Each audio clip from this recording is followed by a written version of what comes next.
विद्यार्थी मित्रांनो, यानंतर आता आपण आपल्या पहिल्या भागातील बहु असतो सुंदर काव्यानंद पाहणार आहोत. कवी श्रीपाद कृष्ण कोल्हटकर यांचा थोडक्यात आपण परिचय पाहणार आहोत. श्रीपाद कृष्ण कोल्हटकर यांचा जन्म 29 जून 1871 मध्ये अकोला येथे झाला. त्यांचा मृत्यू 1 जून 1934 रोजी पुणे येथे झाला. मराठीतील एक आद्य विनोदी लेखक, नाटककार, कवी, समीक्षक, कथाकार, कादंबरीकार व महाराष्ट्र गीताचे रचनाकार म्हणून ते प्रसिद्ध आहेत. कारण कोल्हटकर यांची प्रतिभाच ही बहुमुखी आहेत. त्यांच्या नावावरती एकूण 12 नाटके आहेत, 2 कादंबऱ्या आणि 2 विनोदी लेख ही त्यांची खऱ्या अर्थाने वाङ्मय निर्मिती आहेत. पुणे येथील साहित्य संमेलनाचे अध्यक्ष म्हणून त्यांनी या ठिकाणी अध्यक्षपदाचं काम भूषवलेलं आहे. बहु असतो सुंदर या कवितेमध्ये महाराष्ट्राच्या भूमिकेचे अनेकविध वैशिष्ट्याचा गौरव त्यांनी केलेला आहे. उत्तुंग पर्वतरांगामध्ये वसलेला, गगनाला गवसणी घालणाऱ्या, आकांक्षा बाळगणारा महाराष्ट्र आम्हाला सर्वात प्रिय आहेत, असे गौरव उद्गार या गीतातून कवी श्रीपाद कृष्ण कोल्हटकरांनी काढले आहेत. अंतःकरणाचे औदार्य आणि सद्गुणांची संपदा, नररत्नांची खाण असणारा महाराष्ट्र आम्हाला अभिमानास्पद आहे, हे कवीने अतिशय ओजस्वी वाणीतून आपल्यासमोर नमूद केले आहेत. पराक्रम, भक्ती आणि वैराग्य या गोष्टी एकाच ठिकाणी आढळणारा प्रदेश ही महाराष्ट्राची वेगळी ओळख या गीतातून कवी श्रीपाद कृष्ण कोल्हटकरांनी करून दिली आहेत. अशा प्रिय महाराष्ट्रात मराठी भाषेला लोकव्यवहारात गौरवाचे स्थान प्राप्त व्हावे, तसेच महाराष्ट्राच्या थोरवीचे मर्म सर्वांच्या मनात ठसावे, अशी अपेक्षा कवीने या कवितेतून व्यक्त केलेली आहेत. प्रखर राष्ट्रहित, राष्ट्रभक्ती व राष्ट्रसेवा हा त्रिवेणी राष्ट्राभिमान कवितेतून ओजस्वी शब्दामध्ये मांडण्याचा प्रयत्न या ठिकाणी केला आहे. अशा सुंदर कवितेचे सुंदर कविता आपण या ठिकाणी चालीमध्ये सादर करणार आहोत. ऐकूया बहु असतो सुंदर संपन्न की महा. महाराष्ट्राचं हे सुवर्ण महोत्सवी वर्ष निर्मिती, विकास आणि परिपूर्णतेकडे वाटचाल करताना नव्या पिढीला सुद्धा आपल्या या महाराष्ट्र देशाचे गुणगान गाताना वाटत असतं.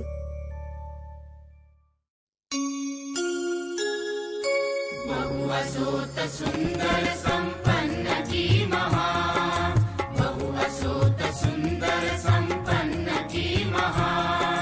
प्रिय अमुचा एक महाराष्ट्र देश हा, प्रिय अमुचा एक महाराष्ट्र देश हा.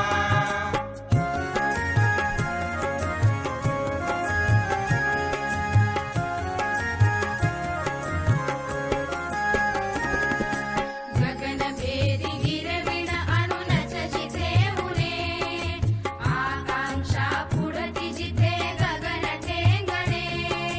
अटकेवरी जेथील तू रंगी जल पिणे, तेथ अडे काय जलाशयन दाविणे. पौरुषासी अटक गमे, पौरुषासी अटक गमे. जेथ दुस्सहा प्रिय अमुचा एक महाराष्ट्र देश हा, प्रिय अमुचा एक महाराष्ट्र देश हा.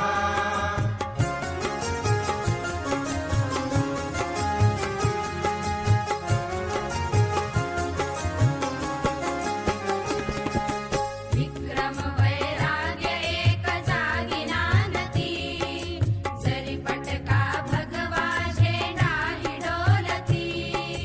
धर्म राजकारण समवेत चालती, शक्ती युक्ती एकवटुनी कार्य साधिती. पसरे या कीर्ती अशी, पसरे या कीर्ती अशी. विस्मयावहा प्रिय अमुचा एक महाराष्ट्र देश हा, प्रिय अमुचा एक महाराष्ट्र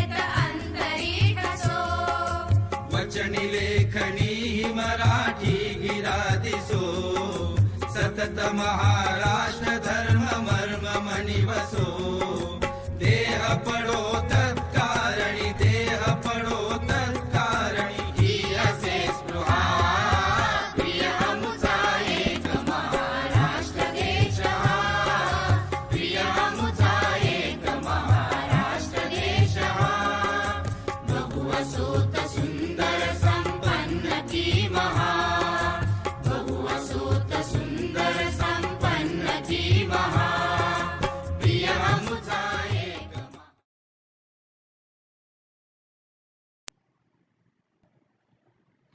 बहु असोत सुंदर हे काव्यनंदातील मराठी गीत आपल्याला परीक्षेसाठी विचारलं जाणार नाही. फक्त तोंडी परीक्षेसाठी आपण ते गीत वर्गामध्ये सादर करायचं आहे. पाहूया आपण बहु असोत सुंदर हे मराठी गीत. विद्यार्थी मित्रांनो, श्रीपाद कृष्ण कोल्हटकर म्हणतात, बहु असोत सुंदर संपन्न की महा प्रिय आमचा एक महाराष्ट्र देश हा.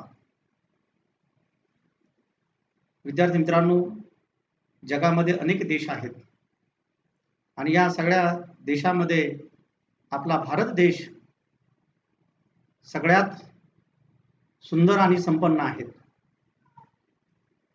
अशा भारत देशामध्ये जी विविध राज्य आहेत, या विविध राज्यामध्ये आमचा महाराष्ट्र सर्वात सुंदर आणि संपन्न आहे. कारण रयतेचा राजा कसा असावा या आदर्शाची शिकवण देणारे छत्रपती शिवाजी महाराज याच महाराष्ट्रातल्या मातीतले.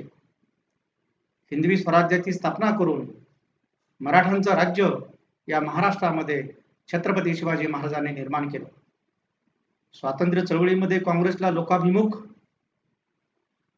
करणारे लोकमान्य टिळक याच भूमीतले व देशाला अहिंसेच्या माध्यमातून स्वातंत्र्य मिळवून देणारे महात्मा गांधी यांची चलेजाव चळवळ, या चळवळीचा शंख याच महाराष्ट्रातल्या मातीमध्ये गुंफला गेला.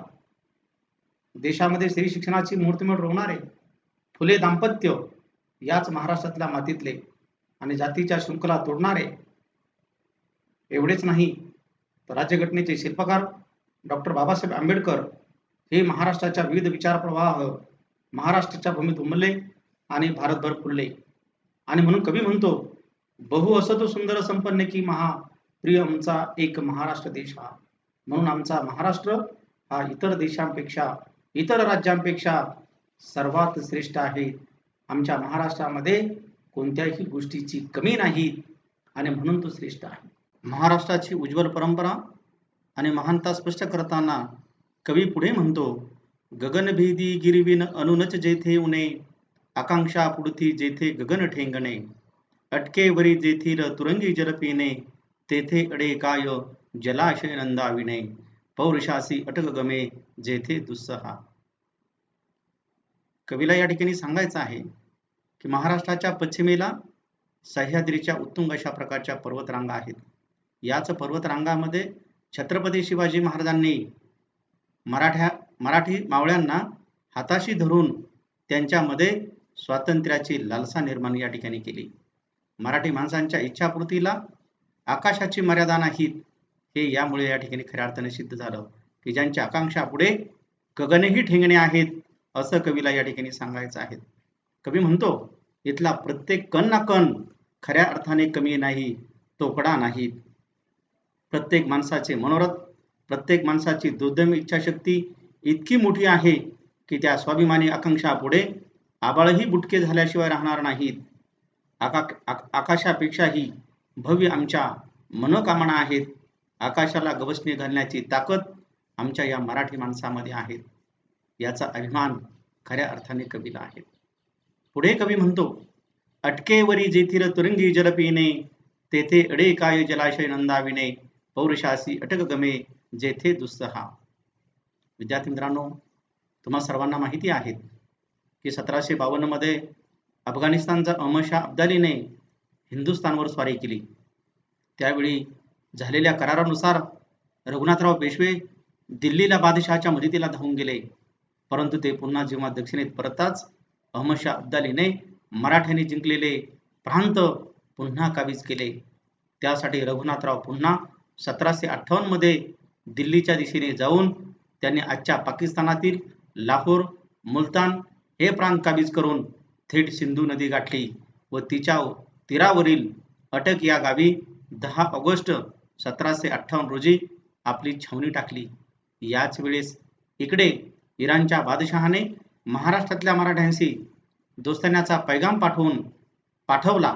याचाच अर्थ मराठ्यांच्या पराक्रमाला, शौर्याला मिळालेली ही खऱ्या अर्थाने पावती होती. छत्रपती शिवाजी महाराजांनी स्थापन केलेल्या मराठी साम्राज्याच्या शौर्याचा हा खऱ्या अर्थाने उत्कर्ष बिंदू होता. भीमतडीच्या तटांना प्रथमच सिंधू नदीचे पाणी प्यायला मिळाले. बखरकरांनी मराठ्यांचा हा पराक्रम अतिशय सुंदर शब्दात वर्णन केलेला आहे. म्हणूनच अटके पार झेंडे लावणे ही म्हण इतिहासामध्ये रूढ झालेली आपल्याला दिसते. या सर्वाचं वर्णन करताना म्हणूनच कवी म्हणतो की बहु असत सुंदर संपन्न की महा, प्रिय अमुचा एक महाराष्ट्र देश हा, प्रिय अमुचा एक महाराष्ट्र देश हा. कवी म्हणतो प्रासाद कशास जेथे हृदय मंदिरे, सद्भावनांचीच भव्य दिव्य आगरे, रत्नावा मुक्ती काही मूल्य मुळी नुरे, रमणीची कुस जिथे नुर्मणी खनी ठरे, शुद्ध तिचे शिलाही उजळवी गुहा गुहा. कवीला या महाराष्ट्राचा अभिमान या ठिकाणी सांगताना सांगायचं आहे की मराठी माणसे भव्य प्रासादात नाहीत, तर ती एकमेकांच्या हृदयात राहतात. जेथे हृदयांची पवित्र मंदिरे आहेत तेथे भव्य राजवाडे कशाला. त्यांची हृदये ही मंदिराप्रमाणे पवित्र असतात. ती सद्भावनांची प्रतीके आहेत. या महाराष्ट्रामध्ये सद्भावनांची, सद्गुणांची पवित्र तीर्थक्षेत्रे आहेत. संत ज्ञानेश्वरांचं समाधीस्थळ आळंदी या ठिकाणी आहे. संत तुकोबांची समाधी देहू या ठिकाणी आहेत. छत्रपती शिवाजी महाराजांची समाधी रायगडावरती आहे. जिजामातेची समाधी पाचाड या ठिकाणी आहे. आणि म्हणून कवीला अभिमानाने सांगायचं आहे, इथे मौल्यवान रत्ने किंवा किमती मोत्यांना काही किंमत नाही, तर त्याहून मौल्यवान आहे ती आमच्या मातेची, आईची कुस. स्त्रीच्या शुद्ध चारित्र्याने इथले प्रत्येक घर उजळले आहे. या प्रांतात स्त्रीचा सन्मान या ठिकाणी केला जात आहे. आणि म्हणून कवी म्हणतो जगाच्या पाठीवर अनेक जरी देश असले तरी या देशामध्ये आमचं राज्य, आमचा महाराष्ट्र हा सर्व संपन्न आहेत. आणि म्हणून त्याचा उल्लेख करताना कवी म्हणतो बहु असोत सुंदर संपन्न की महा, प्रिय आमचा एक महाराष्ट्र देश हा. पुढे कवीला या ठिकाणी सांगायचं आहे. पुढे कवी म्हणतो नग्न खडक करी उघडे बघुनी मावळे, चतुरंग चमूचे शौर्य मावळे, दौडत चहून कडुनी जवे, स्वार जेथले भासती शतगुणित जरी, असती ऐकले यन्नामा परिसुनी रिपू शमित बल आहा. कवीला या ठिकाणी सांगायचं आहे. कवी म्हणतो अंगावर पुरेसे वस्त्र नाहीत, पोटाला अन्न नाहीत, तरीही महाराष्ट्रासाठी प्राण देण्याची इच्छा प्रत्येक मावळ्यामध्ये आहे. आणि म्हणून असे हे मावळे नग्न खडक ज्ञानाशिवाय तलवार हातात घेऊन उभे ठाकले आहेत. त्यांची संख्या तर फार कमी आहे, तळ हातावर मोजण्या इतकी आहेत. ते एकाकी लढता आहेत. पण जेव्हा चहूकडून बाकीचे सैन्य दौडत येतात तेव्हा ते शेकडोच्या संख्येने येत असल्याचा शत्रूला भास होतो व त्यांना पाहून शत्रूचे बळ सुद्धा संपून जाते. तो गनिमा पाहून शत्रू सुद्धा गलित मात्र होतो, गर्भगळीत होतो, असं या ठिकाणी कवी सांगतो. आणि म्हणून तुम्हाला सर्वांना अभिमानाने सांगायचं आहे की जेव्हा मोगलांच्या फौजा या महाराष्ट्रामध्ये आल्या तेव्हा या महाराष्ट्रामध्ये मराठ्यांनी एवढा मोठा दबदबा निर्माण केला होता. संताजी धनाजी सारखी माणसं शत्रूवरती तुटून या ठिकाणी पडत होती. आणि यांना, या सरदारांना अक्षरशः मोगल सैनिक घाबरून होते. जेव्हा मोगलांचं सैन्य तळ्यावरती पाणी प्यायला येत तेव्हा ते घोडे तळ्यावरती पाणी पित नसत. तेव्हा मोगल सरदार त्या घोड्यांना म्हणत का रे बाबांनो तुम्ही पाणी पित नाहीत. तेव्हा ते घोडे मोगल सरदारांना सांगत की आम्हाला या पाण्यामध्ये संताजी धनाजी दिसतात. इतका दरारा, इतका वचक मराठ्यांनी या काळामध्ये निर्माण केला होता. आणि म्हणून कवी म्हणतो, यांनामा परिसुने रिपू शमित बल आहा. म्हणून कवी सांगतो की आमचा महाराष्ट्र हा अतिशय संपन्न आणि बहुगुणी आहे. त्याचं वर्णन करताना कवीला सांगायचे, बहु असत सुंदर संपन्न की महा प्रिय अमुचा एक महाराष्ट्र देश हा. पुढे कवी म्हणतो, विक्रम वैराग्य एक जागे नांदती, जरी पटका भगवा झेंडाही डोलती, धर्म राजकारण समवेत चालती, शक्तियुक्ती एकवटीने कार्य साधिती, पसरे येत कीर्ती अशी विस्मयावहा. कवी या ठिकाणी सांगतो, या कविपंक्तीच्या आधारे कवीला सांगायचं आहे, पराक्रम, भक्ती आणि वैराग्य या तिन्ही गोष्टी एकाच ठिकाणी नांदणारा आढळणारा प्रदेश ही महाराष्ट्राची वेगळी ओळख खऱ्या अर्थानं आहे. म्हणून कवीला सांगायचं आहे की या प्रदेशामध्ये विक्रम, वैराग्य अशा परस्पर विरोधी भावना एकाच वेळी नांदताना दिसतात. भगव्या रंगाचा जरी पटका मराठ्यांचे शौर्य गाजवीत आकाशामध्ये स्वैरपणे लहरतो आहे. एवढेच नाही, इथला धर्म आणि राजकारण दोघांनाही तितकेच महत्त्व दिले जाते. संतांनी दिलेल्या उपदेशाप्रमाणे शक्ती व युक्ती दोन्हीचा एकाच वेळी वापर करून कार्य खऱ्या अर्थाने साधले जात आहेत. म्हणून कवी म्हणतो, धर्म राजकारण समवेत चालती, शक्तियुक्ती एकवटीने कार्य साधिती. त्यामुळे मराठ्यांची कीर्ती फक्त महाराष्ट्रातच नाही तर 3 खंडामध्ये गाजते आहेत. ही बाब खरंच आश्चर्यकारक किंवा विस्मयकारकच आहेत असे कवी अभिमानाने या ठिकाणी सांगतो. आणि म्हणून कवी म्हणतो, बहु असत सुंदर संपन्न की महा प्रिय अमुचा महाराष्ट्र देश हा. कवीला खऱ्या अर्थाने या महाराष्ट्राचा मोठा अभिमान आहे आणि तो अभिमान आपणा सर्वांना असला पाहिजे अशी कवीची अपेक्षा आहे. एक प्रखर राष्ट्रभक्ती, देशभक्ती कवीला या काव्यपंक्तीमधून आपल्या पुढे मांडायची आहे. पुढे कवी श्रीपाद कृष्ण कोल्हटकर म्हणतात, गीत मराठ्यांचे श्रवणी मुखी असो, स्फूर्ती दीप्ती धृतीही देत अंतरी ठसो, वचने लेखनी ही मराठी गिरा दिसो, सतत महाराष्ट्र धर्म मर्म मनी वसो, देहे पडो तत्कारणी ही असे स्पृहा. कवीला या ठिकाणी या कविचरणामधून सांगायचं आहे की मराठ्यांचे हे महाराष्ट्र गीत खरे तर सर्वांच्या कानावरती गुंजत राहो व प्रत्येक मराठी माणसाच्या ओठावरती राहो, की ज्या गीताच्या केवळ श्रवणाने मनामध्ये एक प्रकारची स्फूर्ती, चैतन्य निर्माण होते.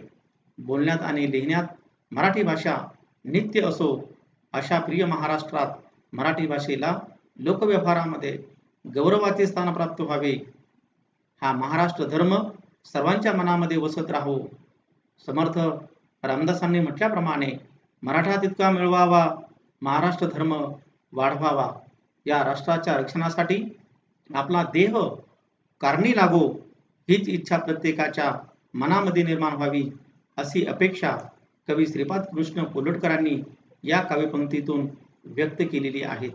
म्हणून कवी म्हणतो की असा हा आमचा महाराष्ट्र सुंदर आणि संपन्न आहे. त्याचं वर्णन करताना कवीने म्हटलेलं आहे, बहु असत सुंदर संपन्न की महा प्रिय अमुचा एक महाराष्ट्र देश हा. मराठीतील अनेक नामवंत कवींनी महाराष्ट्र धर्म आणि मराठी भाषा यांचा मोठेपणा आपल्या कवितेतून व्यक्त केलेला आहे. एक छोटंसं महाराष्ट्र गीत आपण आळवू, उजळूया, ऐकूया महाराष्ट्र गीत. ही मायभूमी ही जन्मभूमी ही कर्मभूमी अमुची, महावंदनीय अति प्राणप्रिय ही माय मराठी अमुची. ही मायभूमी ही जन्मभूमी ही कर्मभूमी अमुची, महावंदनीय अति प्राणप्रिय ही माय मराठी अमुची. हा अमुचा आहे बाणा ही अमुची आहे बोली, अस्मानी झळके भव्य पताका भगव्या हजरी पटक्याची. महाराष्ट्र भूमी ही जन्मभूमी ही कर्मभूमी अमुची, महावंदनीय अति प्राणप्रिय ही माय मराठी अमुची.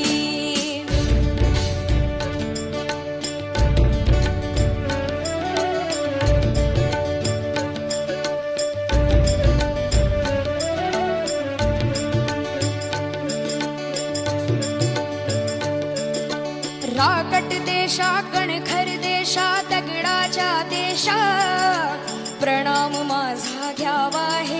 महाराष्ट्र देशा भीमा वरदा कृष्ण कोयना भद्रा गोदावरी एकपणाचे भरती पाणी मातीच्या घागरी योग्यांची अन संतांची भक्तांची माळकऱ्यांची ही देवदेशन धर्मासाठी प्राण वेचणाऱ्यांची योद्ध्यांची अन वीरांची तलवारीच्या पात्याची देशाचे रक्षण करण्यासाठी जीव खर्चणाऱ्याची ही भूमी सप्तसुरांची रंगांची अष्टकलांची काव्याची शास्त्र विनोदाची ही भूमी साहित्याची महाराष्ट्र भूमी ही जन्मभूमी ही कर्मभूमी यमुची महावंदनीय अति प्राणप्रिय ही माय मराठी यमुची ही माय भूमी ही जन्मभूमी ही कर्मभूमी